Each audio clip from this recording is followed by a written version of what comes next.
आठ, यह तथ्य सामने आना चकित करता है कि संविधान पीठ में भी कई मामले लंबित हैं। इससे भी हैरान करने वाली बात यह है कि इनमें से कुछ मामले 1.5-2 दशक पुराने हैं।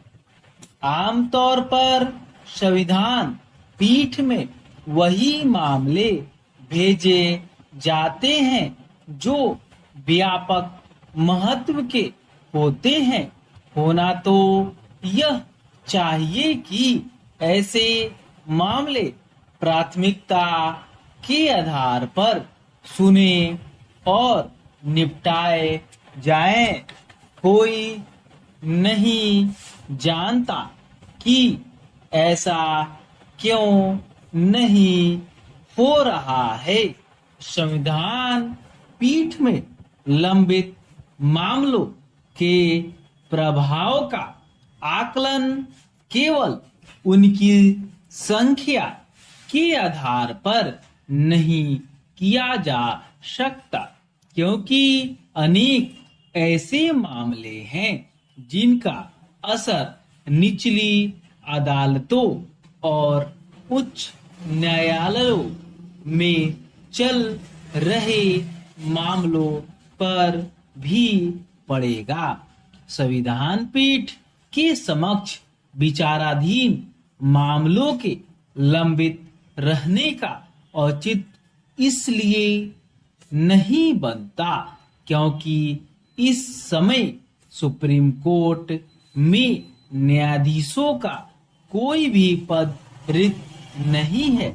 इससे यही पता चलता है कि पर्याप्त संख्या में न्यायाधीशों के बाद भी मामले लंबित रह सकते हैं।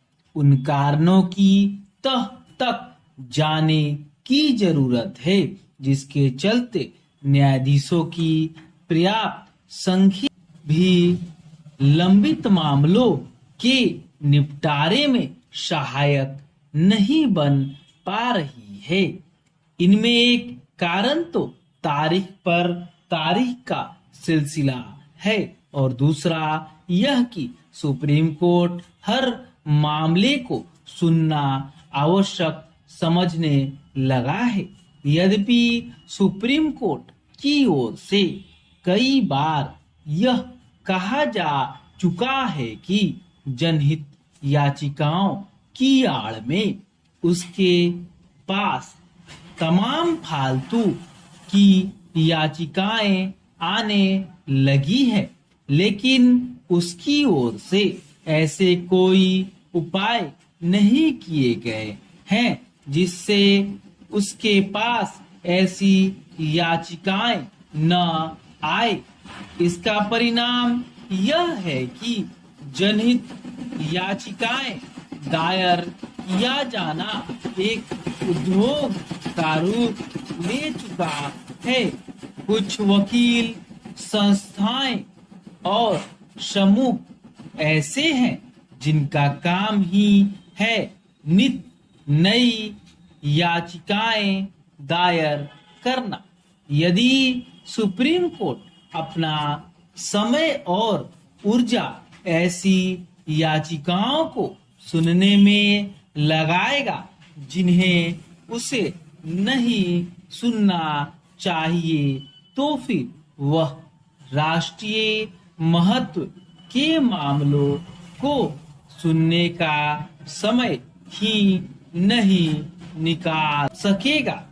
यह मानने के अच्छे भले कारण है कि वर्तमान में यही हो रहा है और इसी कारण संविधान पीठ के समक्ष लंबित मामलों की संख्या बढ़ गई है।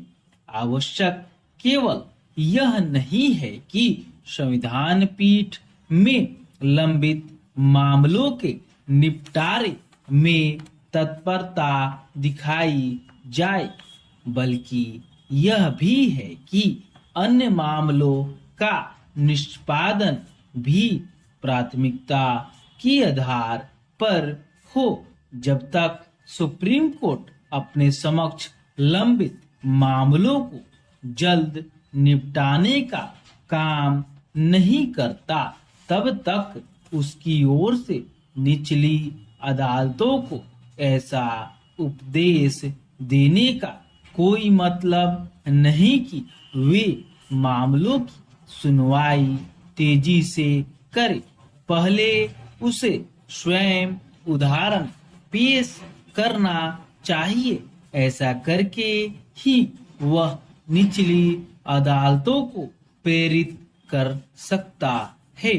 अच्छा हो कि सुप्रीम कोर्ट ऐसी कोई व्यवस्था बनाए जिससे सभी मामलों का निपटारा एक तय समय में हो सके। स्टॉप।